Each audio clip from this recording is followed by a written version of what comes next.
जय हिंद दोस्तों, मैं अनुज कुमार आप सभी का एग्री अनुज के ऑनलाइन प्लेटफॉर्म पर स्वागत करता हूं। कैसे हैं आप सभी लोग? आई होप आप लोग स्वस्थ होंगे, मस्त होंगे और अपनी तैयारी जबरदस्त तरीके से कर रहे होंगे।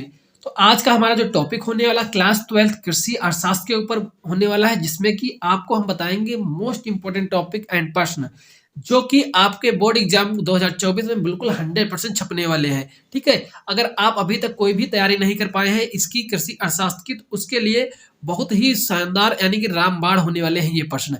अगर आप इन्हीं प्रश्नों को तैयार कर लोगे तो बाबू आपका कार्य हो जाएगा, आप निश्चिंत रहिएगा। ठीक है, बिल्कुल ही निश्चित रहिएगा। सिर्फ आपको यही आपके अगर बात करें अर्थशास्त्र में तो कम से कम 20 से 22 चैप्टर हैं, उनमें से हम बताएंगे आपको सिर्फ और सिर्फ 9 चैप्टर ही आपको तैयार करने हैं। 9 चैप्टर से ही आपका कार्य पूरा हो जाएगा।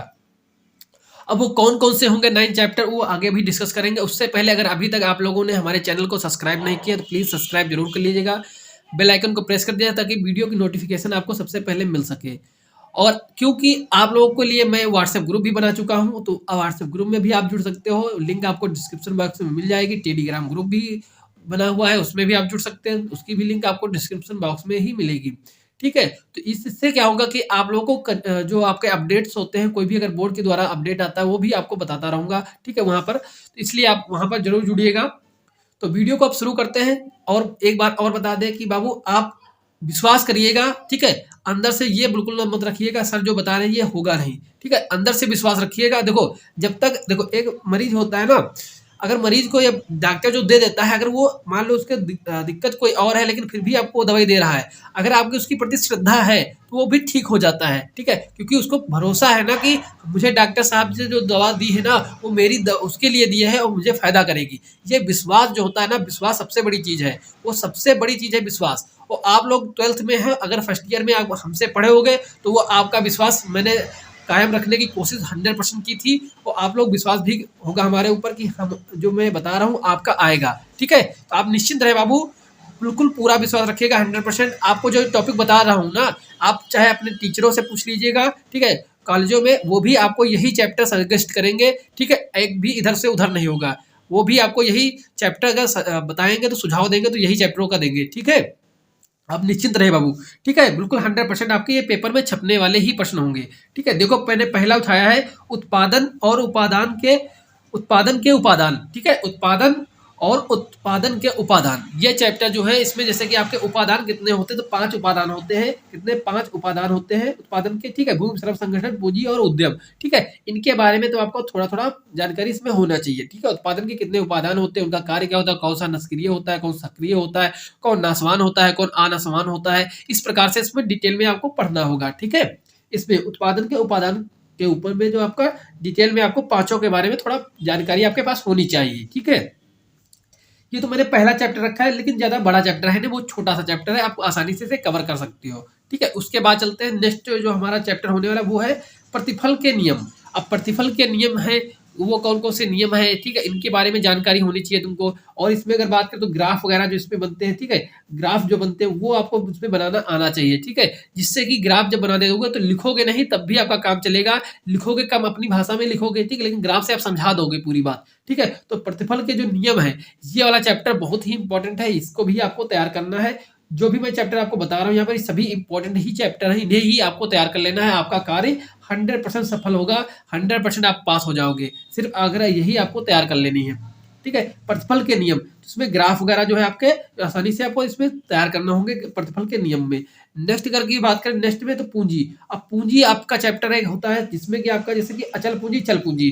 ठीक है, अचल पूंजी और चल पूंजी होता है कि कौन कौन सी दो प्रकार की होती है। क्या होती है? चल पूंजी, एक होती है अचल पूंजी। ठीक है, अचल पूंजी। ठीक है, अचल पूंजी, चल पूंजी, अचल पूंजी। चल पूंजी में जैसे कि आपका कैश होता है, जो लिक्विडिटी होती है, यानी तरलता जो होती है, जो कैश होता है। अचल जैसे पूंजी है, जैसे कि तुम्हारी प्रॉपर्टी है, मकान है, वो चल तो थोड़ी नहीं सकती। ठीक है, तो वो तुम्हारी अचल पूंजी होती है। ठीक, इनके बारे में आपको पता होना चाहिए। पूंजी की क्लासिफिकेशन क्या क्या होता है, उसमें चल पूंजी क्या है, उसके अचल पूंजी के एग्जाम्पल क्या है। ठीक है, देश की राष्ट्रीय पूंजी में कौन कौन शामिल होता है, कौन नहीं होता है। ठीक है, ये सभी चीजें आपको पता होनी चाहिए पूंजी के अंतर्गत। यानी कि पूंजी वाला जो चैप्टर है वो गेस्ट से पढ़ो या कहीं से पढ़ो, उसको पढ़ लेना है अच्छी तरीके से। ठीक है, बाकी मैं इसकी जो है लॉन्ग वीडियो की जो है वो वीडियो बनाऊंगा, लेकिन अभी जो है मैंने इंपॉर्टेंट आपको बता दिया हूँ, ताकि आप पढ़ना चाहें तो पढ़ सकते हैं पहले से ही।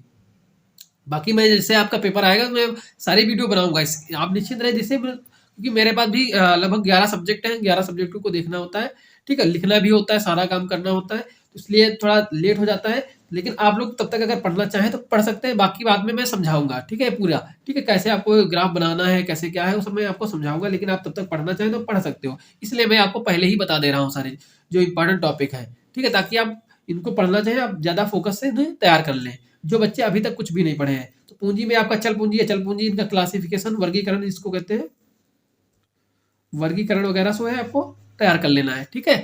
नेक्स्ट की बात करें अगर, तो बाजार। बाजार में आपको याद रखना है बाजार क्या होती है, ठीक है? मार्केट किसे कहते हैं? मार्केट वह जगह होती है जहाँ पर क्रेता विक्रेता पर्याप्त मात्रा में उपलब्ध हो, ठीक है? जहाँ पर क्रेता भी हो, विक्रेता भी हो। यानी क्रेता जो खरीदने वाला होता है, जो विक्रेता जो है जो बेचने वाला होता है, ठीक है? यानी कि वो बाजार होती है, ठीक है? तो इसका बाजार का क्लासिफिकेशन स्थानीय बाजार होती है, ठीक है? लोकल बाजार होती है, अर्बन बाजार होती है, जैसे अंतर्राष्ट्रीय बाजार होती है। क्या-क्या बाजार है, बाजार का क्लासिफिकेशन क्या है, ठीक है? बाजार की परिभाषा किसने दी थी? ये सारी चीज़ें इसमें बाजार में आपको पढ़ना होगा, ठीक है? बाजार में। अभी इसमें भी आपको ज़्यादा इंपॉर्टेंट प्रश्न बता दूँगा जो सब उससे भी ज़्यादा है। मतलब तो आपके 9 तो हैं ही हैं, लेकिन इसमें भी अब कुछ ऐसे होंगे ना कलाकार कि वो भी कहेंगे सर इसमें भी ऐसा बता दो सर जिसको हम सिर्फ पढ़ें, ठीक है? उनके लिए। नेक्स्ट आपका पूर्ति का नियम। पूर्ति का नियम यानी कि लॉ ऑफ सप्लाई। अब सप्लाई जो होती है उसको कैसे-कैसे आपको दिया जाता है, कैसे उसकी पूर्ति की जाती है, ठीक है? मार्केट में कौन चीज़ घटती है तो कैसे महँगाई बढ़ती है, ये सारी चीज़ें, ठीक है? माँग कैसे घटती है, बढ़ती है, ये सारी चीज़ें इसमें पूर्ति के नियम में आपको आ जाएँगी, ठीक है? मान लो किसी की चीज़ की पूर्ति अगर कम होगी तो उसकी रेट क्या होगी? महँगी हो जाएगी, ठीक है? मान लो ये पेन है हमारा, ठीक है? ठीक है, बेटर का पेन है, ठीक है? तो इसका मान लो पेन की अगर पूर्ति कम है, तो इसकी प्राइस क्या होगी? महँगी हो जाएगी। इसकी पूर्ति कम है यानी सप्लाई इसकी कम हो गई तो इसके ग्राहक ज़्यादा है तो इसकी क्या होगी? डिमांड ज़्यादा है तो माँग इसकी क्या होगी? बढ़ जाएगी यानी कीमत भी इसकी प्राइस भी बढ़ जाएगी। तो उसी प्रकार से इसमें पूर्ति के नियम में आपको पूरा पढ़ना होगा, ठीक है? अच्छी तरीके से इसको तैयार करना आपको पड़ेगा। नेक्स्ट प्रश्न की अगर बात करें तो लगान। लगान जो है इसको आप वेरी इंपॉर्टेंट में करिएगा, वेरी इंपॉर्टेंट में लगान करिएगा, ठीक है? लगान। लगान आपको तैयार करना है, ठीक है? अब लगान के चक्कर में आप लगान मूवी मत देखने लगना, ठीक है? उसमें इससे आपका कोई संबंध नहीं मिलेगा, ठीक है? लगान से, ठीक है? अब लगान आपको पढ़ना होगा अच्छी तरीके से। इसमें रिकार्डो का जो नियम है लगान वाला, वो इम्पोर्टेंट है रिकार्डो का, ठीक है? रिकार्डो का। रिकार्डो का जो लगान का सिद्धांत है वो आपको अच्छी तरीके से तैयार कर लेना है, उसको पढ़ लेना है, समझ लेना है कैसे क्या होता है जो उसमें। और ग्राफ जहाँ पर भी है, ग्राफ कहीं पर भी आपको छोड़ना नहीं है, ग्राफ बिल्कुल ही छोड़ना नहीं है, ठीक है? ये आपको ध्यान रखना है, ग्राफ बिल्कुल भी छोड़ना नहीं है, ठीक है? तो ये आपको अच्छी तरीके से सुबह तैयार कर लेना है। नेक्स्ट प्रश्न की अगर बात करें तो सीमांत गुण, सीमांत तुष्टि गुण यानी कि इसे उपयोगिता कहते हैं, ठीक है? Power of consumption, power of consumption कि कितनी उसकी क्षमता यानी उपयोगिता क्या उसकी है, ठीक है? उसका ह्रास का नियम, ठीक है? इस नियम के बारे में आपको अच्छी तरीके से को तैयार करना है। सीमांत तुष्टि गुण उपयोगिता या फिर इसी को उपयोगिता बोलते हैं का ह्रास नियम, ये आपको अच्छी तरीके से बेहतरीन तरीके से आपको तैयार करना होगा। ये भी आपको बेहतरीन तरीके से बहुत ही शानदार तरीके से इसको तैयार करना होगा आपको। ये आपका इंपॉर्टेंट है। नेक्स्ट अगर प्रश्न की बात करें तो मांग के नियम।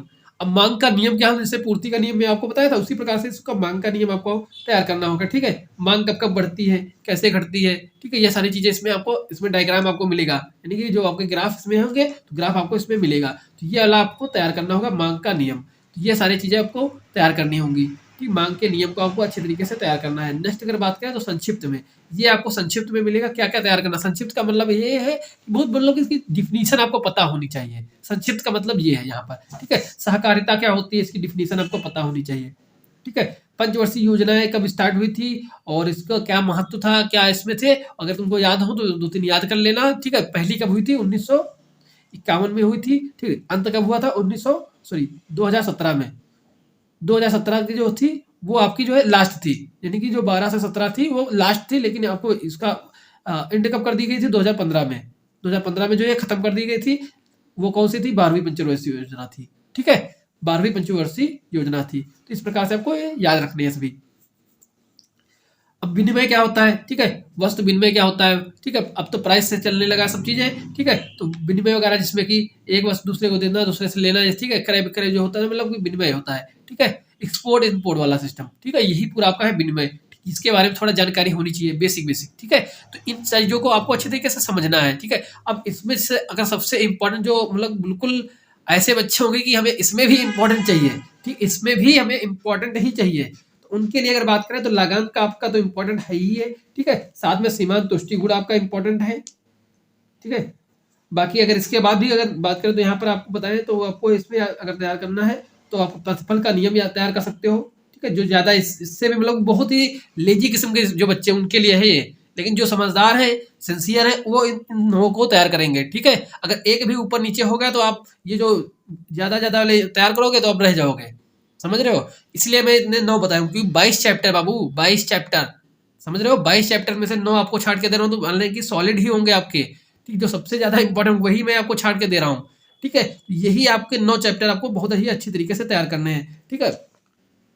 ये भी आपको तैयार कर लेना है बहुत अच्छी तरीके से, संक्षिप्त वाले, सहकारिता क्या होती है, पंचवर्षीय योजनाएं क्या होती है, विनिमय क्या होता है, ये थोड़ा आपको तैयार करना होगा। इसके साथ साथ अब क्या आपको करना होगा जो उससे भी इंपॉर्टेंट होने वाला आप लोगों के लिए, क्योंकि ये तो आपके हो गए लॉन्ग और लघु के लिए, ठीक है। अब बाकी जो सब्जेक्ट मतलब बाकी जो चैप्टर बचे हुए हैं वो कैसे तैयार करोगे बाबू, वो भी तो तैयार करोगे, क्योंकि निश्चित और अति ये प्रश्न भी आपके आएंगे, बहुविकल्पी भी आएंगे। उनके लिए आपको क्या करना होगा, उनके लिए मैं आप लोगों के लिए क्या चला रहा हूँ कि आप लोगों की डेली जो आपकी लाइव क्लासेस होती है, जो कि आज नहीं हो पाई थी, ठीक है, किसी कारणवश, तो उनको आपको अच्छी तरीके से करना होगा। इनको अगर आप कर लेते हो डेली, इनको आप डेली लाइव ही जुड़े, ज़्यादा अच्छा है, लाइव जुड़ेंगे तो ज़्यादा बढ़िया रहेगा, क्योंकि आप उत्तर दे पाओगे तो आपको पता चलेगा हमारा कहाँ पर गलत हो रहा है, ठीक है। तो डेली जो आप जुड़ना है आपको लाइव क्लासेस से, किससे, लाइव क्लासेस होती है 6:30 बजे, 6:30 बजे आपकी क्लासेस होती है सुबह में, सुबह में आपकी क्लासेस तो होती है सुबह 6:30 बजे, इसको आप ज्वाइन करेंगे डेली, ठीक है, जिससे कि आपका 100% सिलेबस आपका कवर हो जाएगा। 9 मैंने जो चैप्टर बताए हैं लॉन्ग के लिए, लघु के लिए, उसे आप तैयार करिए। अति निश्चित उत्तरी जो प्रश्न छूटे होंगे, यानी जो चैप्टर आप पढ़ोगे नहीं, उन चैप्टरों को मैं इन्हीं लाइव क्लास में कवर करूंगा सभी को, ठीक है, जिससे कि आपका रिवीजन होता रहेगा मल्टीपल टाइम से, तो आपको निश्चिंत रहेंगे, आपका कार्य हो जाएगा। इसमें क्या होता है कि आपका 30 क्वेश्चन होते हैं पूरे सब्जेक्ट के, यानी जितने भी आपके जितने भी आपका सिलेबस पूरा है, आपके जितने विषय हैं, ठीक है, जितने विषय जैसे कि आपका animal husbandry, zoology, chemistry, Hindi, अर्थशास्त्र, कितने 5 हो गए आपके, और कौन बच रहा है, एक और तुम्हारा बच रहा है, याद नहीं आ रहा, ठीक है। तो ये तुम्हारा जो है पूरा पशुपालन, ठीक है, तो ये सारे आपके कवर हो जाएंगे इसी में, ठीक है, ये सारे आपके इसी में कवर हो जाएंगे। तो इस प्रकार से इसको डेली आपको ये क्लास तो छोड़ना ही नहीं है, ये कोई क्लास अगर छोड़ोगे तो बाबू सिर्फ इनके ऊपर डिपेंड होकर मत जाना, क्योंकि ये जो आपका फर्स्ट इंप्रेशन है लास्ट इंप्रेशन होने वाले हैं, क्योंकि पहले ही आपको क्या मिलेंगे, एमसीक्यू निश्चित और अति, इसलिए मैं बता रहा हूँ इनको आप इग्नोर मत करिएगा। ठीक है, इस क्लास जो है आपके रामबाण क्लास होने वाली, इससे आपके 20 नंबर बनने वाले हैं, ठीक है, 20 नंबर तक आप इससे जा सकते हो, ठीक है, अगर इसे अच्छी तरीके से आपको कवर करोगे तो ये क्लास आपको नहीं छोड़नी है। तो आई होप आपको वीडियो पसंद आया होगा, ठीक है, अगर वीडियो पसंद आया तो प्लीज़ लाइक शेयर सब्सक्राइब जरूर करिएगा, जिससे मुझे भी ऊर्जा मिले। आप लोगों की लाइक सब्सक्राइब से ही मुझे ऊर्जा मिलती है और मैं आप लोगों के लिए कार्य कर पाता हूँ। तो प्लीज़ आप लोग शेयर लाइक सब्सक्राइब जरूर करिएगा। मिलते हैं नेक्स्ट वीडियो, तब तक के लिए जय हिंद जय भारत।